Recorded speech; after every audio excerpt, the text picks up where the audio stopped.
There's not many people that have been in this van, only Misha, that have actually shared a track with Franz Hermann. Ah, yes, the Franz Hermann. And you are one of them. But do you remember your first race, like, against Max, or like even meeting in the virtual world for the first time? Yeah, it was, I think either 2018 or 19. And it was driving F3 cars at the Montreal GP circuit, Canadian GP circuit.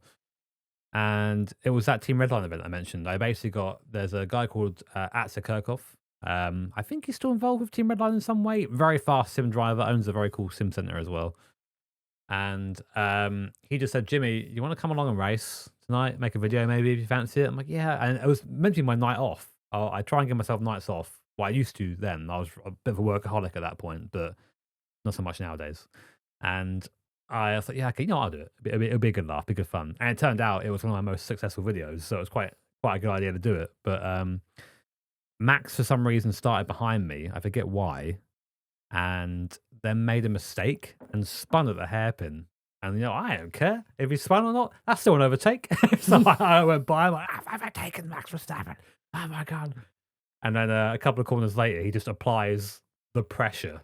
And I folded Lunging. straight away. Because I was just a little sim baby then. But yeah, even in those little moments, like I don't know, this feels a little bit like mystical and odd. But I think that some drivers have like an aura around them, have like this feeling around them. Like I guess it's like Dale Earnhardt Sr., the Intimidator, right? He had that to him. Max is one of these people. Even in sim, you drive against him, it's coming, and you think, "Oh God, okay, what am I going to do?" And you always drive differently as you would to anyone else. Do you make more mistakes? Yeah, 100%, because you're worried about the guy in your mirror. Even when you're like, I've driven against him in the DNLS series, which is the digital Nürburgring series, and he was in a class above me, so I'm not even racing him. And even when he comes on my relative, I think, "Oh God, I need to make sure I get out of the way properly here." But I genuinely believe that he is the greatest driver of all time. And because racing drivers up until now have had only one discipline to be good in. It's F1 or whatever series. He is good at everything. You put him in a sim, he'll be in the top 1%. And any sim, all sims are a bit different, like different flavors, And he's consistently the fastest in everything. I think he's one of the fastest iRacers on the planet, which is super impressive if you're a sim guy. Again, I think that's a harder achievement than being a fast racing driver. And it's not because like he feels the need to do it, because he wants to do it. He's like wired to do those things, and it's just I find that very like impressive to see. Like I'm impressed by Max Verstappen. The rest of the drivers on the grid in F1, for example, not taken away. They're all very fast and very fast in sim as well. But they're not Max. Max has that extra 2%, and it really separates them, I think.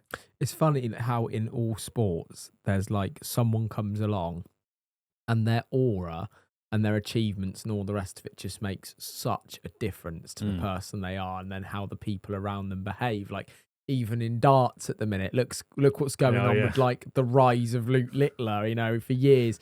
I'm sure that's how snooker players would have felt playing Ronnie O'Sullivan. Like, oh God, here he comes, like if I just give him one shot, he's going to go for it. But that's like leaving the door open for Max, isn't it? He's just going to go for a gap that like barely exists and lunge you. He's definitely controversial. There are a lot of moves he's made where I've been like, oh, I don't know about that one.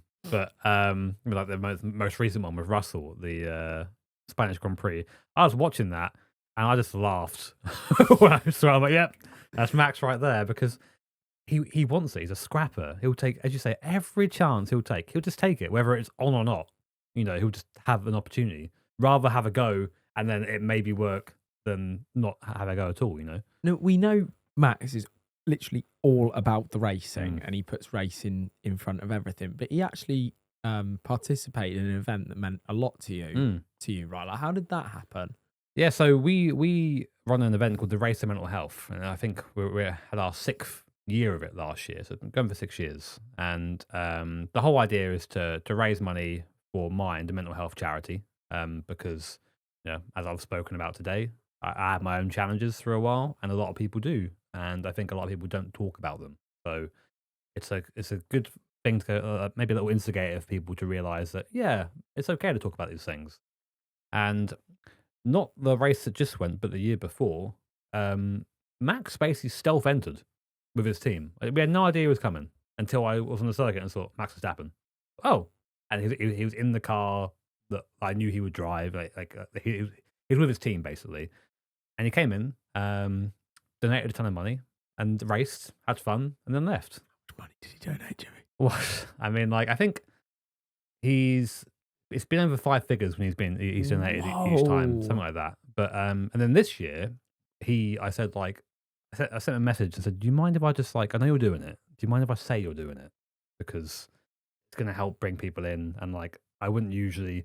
I think it must be so tough having such a profile that you can't just turn up and do something you want to do. You know. So I thought I'll give you the option. I'm not going to do it without your permission. He said yes, which is good for us, so we could sort of advertise the event more. And it turned out being our biggest event in terms of money that we've ever raised. I think it was just shy of 100K we raised last year. And again, Max donated about over 10K, I think, for the penalty system. What took part in it was a good sport, and yeah, I mean, he's just a guy that loves racing.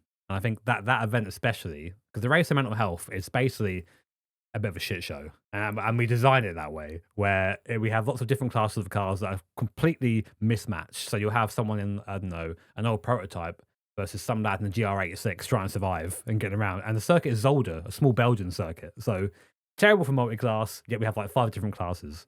And you can buy penalties for other teams. So you can go, right, okay, this guy's ahead of me. I'm going to buy him 5 stop goes. That's £100. And what? And everyone knows this. Everyone knows. So Max must have been raging. Yeah. This is what happened. We went over it at the end. And I think they had something like 150 drive-through penalties bought for them over the course of the race at 15, 20 quid a pop.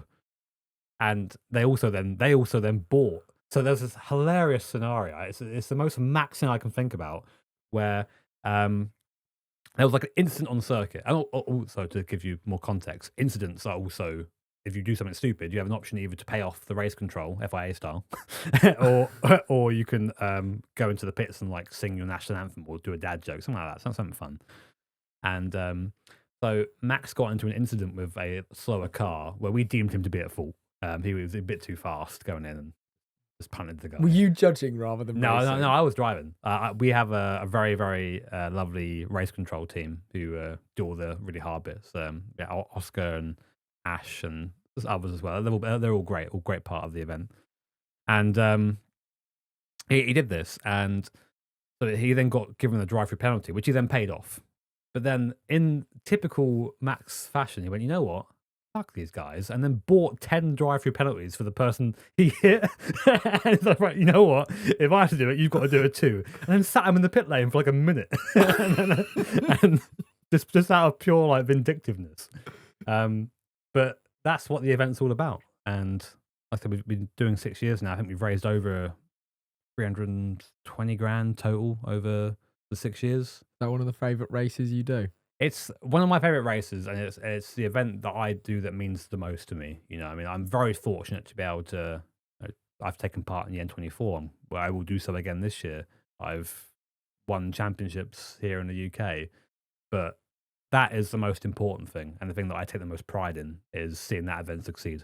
And I don't think there's very little people that can say they have raced Max so much and got to see the inner workings of his personality as clearly as you on a sim, which we all know means the world to him, as well as actually on track as well. You were on track with Franz Hermann at the Nürburgring. I mean, what was that whole experience like? I asked Misha about it on the podcast previously, and we even put a clip live that went mad on the whole experience. Did you know before that happened? Yeah, I mean, to say I was on track at the same time is technically correct, but that's about it. We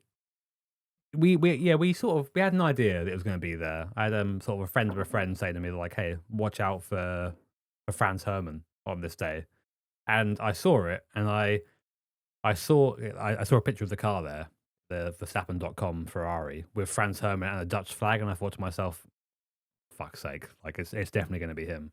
And obviously, it turns out it was him. And again, for Max, this is where I feel a bit sorry for the guy because he wanted just to turn up and go do some laps at the ring in the GT3 car, and he did that. And for us as creators, and this is the part of like YouTube that I hate, but you kind of have to do it because that's the game. Then I'd be like, okay, I've got a short of him overtaking me whilst I was like bedding in my drive shaft and driving around like 50% pace. He overtook me. Oh my God, Max overtook me on YouTube. And then like my whole video is like, Max turned up to the Nürburgring and stuff like that. And you have to do that. And it's kind of sad because the guy just wanted to be left alone, I think. And then as news started to break that he was there, more and more people start flooding down to the garage. It gets harder to move around in the paddock, stuff like that. And I remember seeing like, because one of our cameramen went down to like get a shot of him basically, and seeing him just try and get from his van, which is basically maybe the length of this van, to the paddock or to the garage. It's like not very far at all. And it's getting mobbed, TV guide, everything. He wants us to do some laps, you know. That's why I'm not sure if he was told he had to have a fake name or not. I've heard rumors that he was. And it would kind of make sense, I guess, because then that happens. But he turns up, drives some of the fastest laps that there's ever been seen at the ring, and just leaves again. And he'd only ever done 3 laps, was it, prior in real life of the ring? I'm not sure about like his history there, but that's what I've heard. He's very little experience there. I know he's wanted to drive there a lot. I think Red Bull have sort of vetoed it a few times. But I think at the end of the day, if you're Max Verstappen, you've got 4 championships. You know, you are Red Bull at this point. Do what the fuck you want. And he does. And I'm really looking forward, and I really hope this happens, that he will just find what he wants at F1, leave, and then just go and... We get to watch the rest. Go and get to live his life. Because, I'm in no place to comment on what his upbringing was like. I don't know. You know, you only hear stories of what it was like. But what is painfully obvious, all he's ever known is like that sort of racing. Karting into Formula 1. That's it. On these circuits, nowhere else. And I'm a massive racing fan. I wouldn't say Formula 1's my favorite racing. You know, I love endurance racing. I love the circuits, I love the prototypes, like all the different. I love rallying, stuff like that.